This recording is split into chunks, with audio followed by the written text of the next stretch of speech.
আসসালামু আলাইকুম। আশা করি আপনারা সবাই ভালো আছেন, আমরাও ভালো আছি। আজকের আমরা দেশি হাঁসের ডিম রান্না করব। এবার কড়াইতে তেল আর পেঁয়াজ দিয়ে দিচ্ছি। পেঁয়াজটাকে আগে ভালো করে ভেজে নেব তেলে।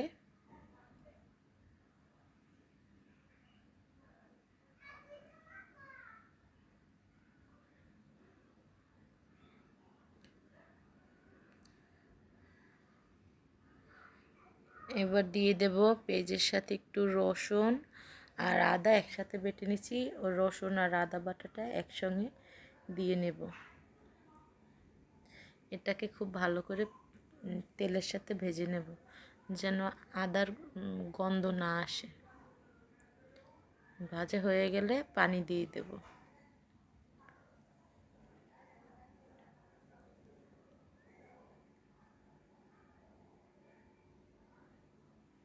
এবার পানি দিয়ে হলুদ দিয়েছি, মরিচের গুঁড়া পরিমাণ মতো, হলুদের গুঁড়া পরিমাণ মতো দিয়ে দেব। এবার ভালো করে কষিয়ে নেব। ভালোভাবে কষানো হয়ে গেলে এর ভিতরে ডিম দিয়ে দেব। ডিমটাকেও একটু কষাইয়ে নেব এটার সাথে। এই যে আমার মশলাটা কষানো হয়ে গেছে, এবার ডিম দিয়ে দিব। ডিমটাকে একটু কষাই নেব।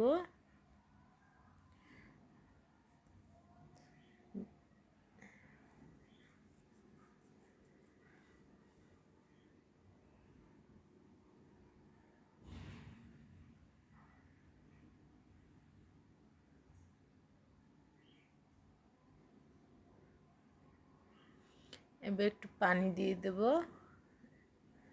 পানি দিয়ে ভালো করে নাড়াচাড়া দিয়ে দেব।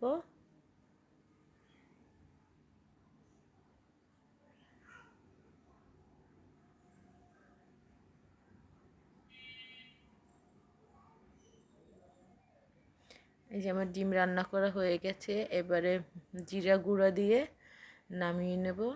আর একটু জিরা গুঁড়ো দেব।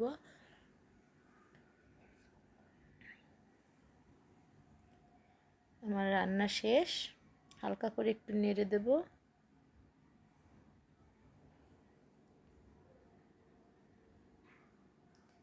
চুলা বন্ধ করে দিছি। আমার রান্না